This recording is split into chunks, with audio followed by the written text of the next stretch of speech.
You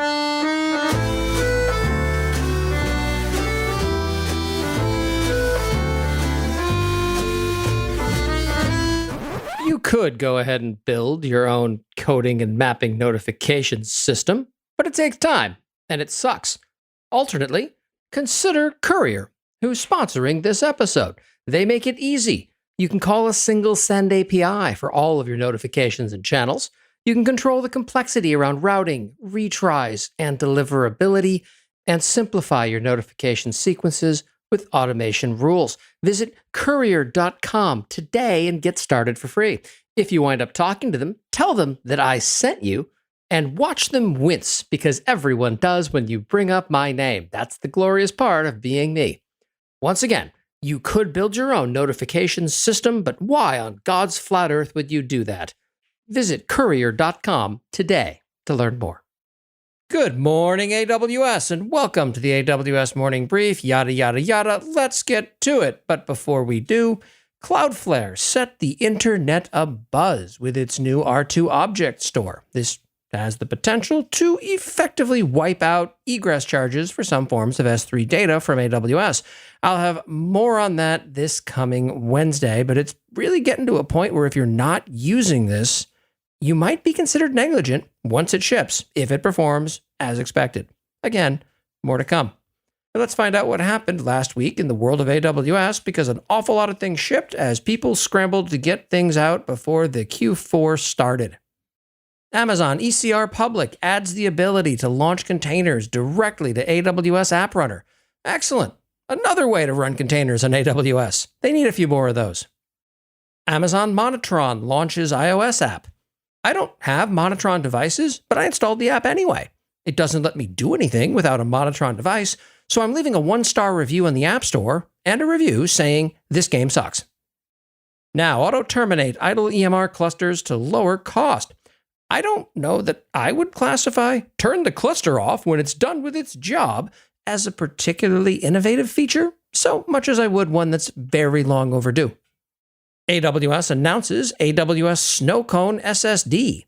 It's a bit more expensive, it holds a lot more data, it's worlds faster to access its disks, and it still has battery life of roughly half a second once you unplug it, so I'm not at all impressed with this new Amazon Kindle.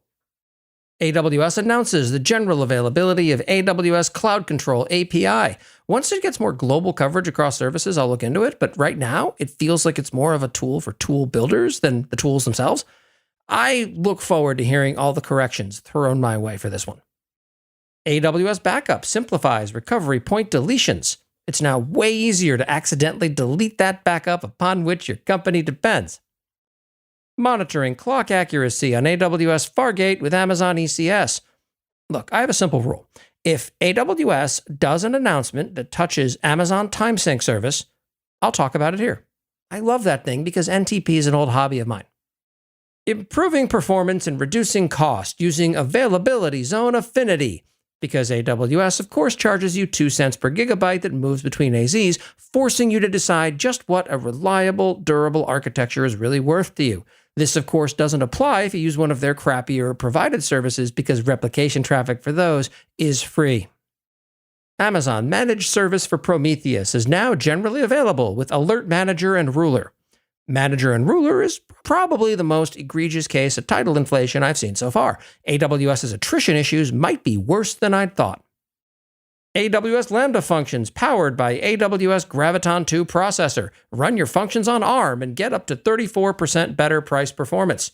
This is handy both for ensuring that my ARM development environment is now on the same architecture as the Lambda environment is, as well as for the small handful of customers with Lambda bills big enough to care about.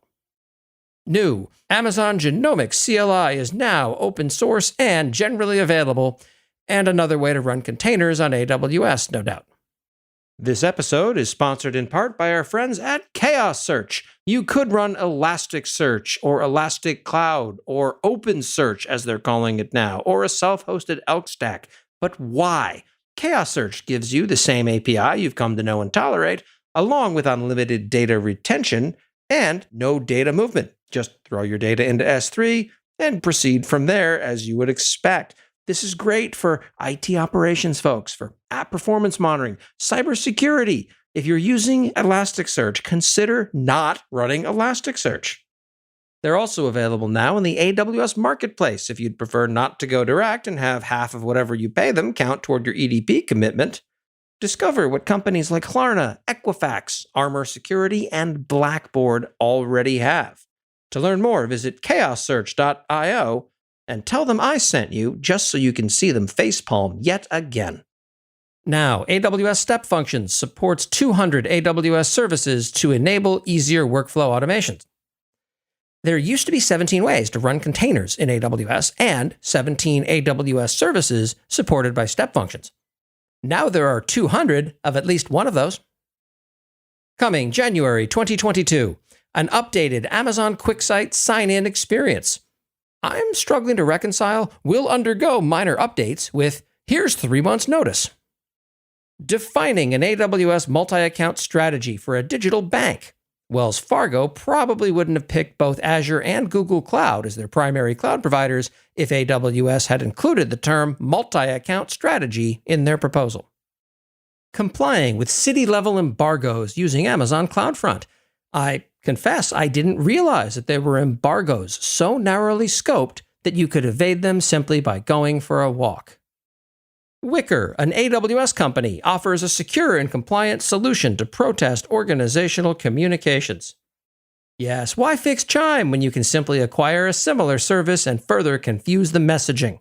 This is very Amazonian. And finally, AWS in Virginia, the economic impact of solar.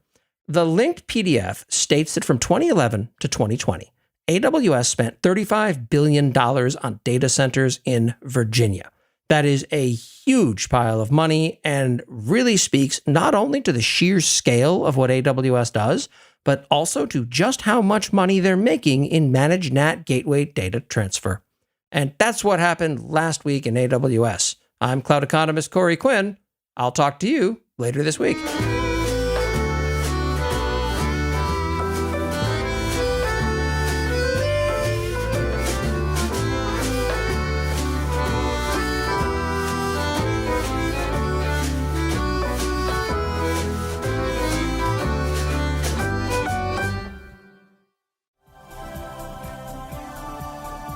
This has been a Humble Pod production. Stay humble.